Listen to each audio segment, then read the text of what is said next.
ആരാണ് ഈ പെൺകുട്ടി എന്നറിയില്ല, പക്ഷേ എമ്മാതിരി ഡയലോഗാണ്, പഞ്ച് ഡയലോഗ് അടിച്ചിട്ട് സംഘികളെ മൊത്തത്തിൽ അങ്ങോട്ട് എന്താ പറയുക ആക്കി വിട്ടിട്ടുണ്ട്.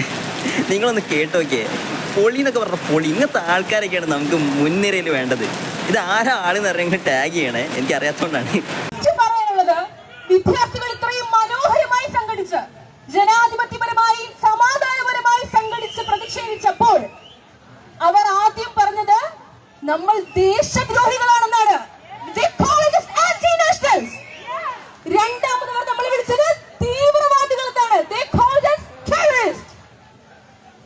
എന്നിട്ട് മൂന്നാമത് പറഞ്ഞതാണ് 5 വർഷം ഇന്റർനാഷണൽ റിലേഷൻസും പൊളിറ്റിക്കൽ സയൻസും പഠിച്ച എനിക്ക് ഏറ്റവും കൗതുകകരമായി തോന്നിയത് ഇത് അമേരിക്കയുടെ അജണ്ടയാണ്.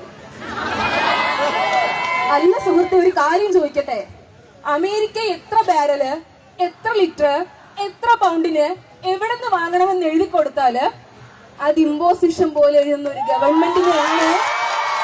അത് ഇമ്പോസിഷൻ പോലെ എഴുതുന്ന ഒരു ഗവൺമെന്റിനെയാണ് ഫിഫ വേൾഡ് കപ്പിന് ഫോട്ടോ എടുക്കാൻ കൂടെ നിൽക്കാൻ സങ്കടപ്പെട്ടിരിക്കുന്ന ഡൊണാൾഡ് ട്രംപിനെ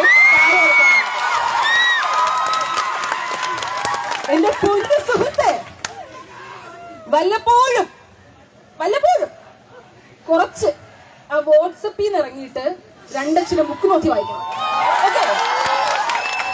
അത് വേറൊന്നും കൊണ്ടല്ല, ഇവിടെ രാമചന്ദ്ര ഗുഹ മുതല് അതിനൊക്കെ ഒരുപാട് വർഷം മുന്നേ അങ്ങ് ലോകത്തിന്റെ ഏതൊക്കെയോ ഭാഗത്ത് അരിസ്റ്റോട്ടലിന്റെയും പ്ലേറ്റോടെയും കാലം മുതൽ ജീവിച്ചവരുണ്ടായിരുന്നു.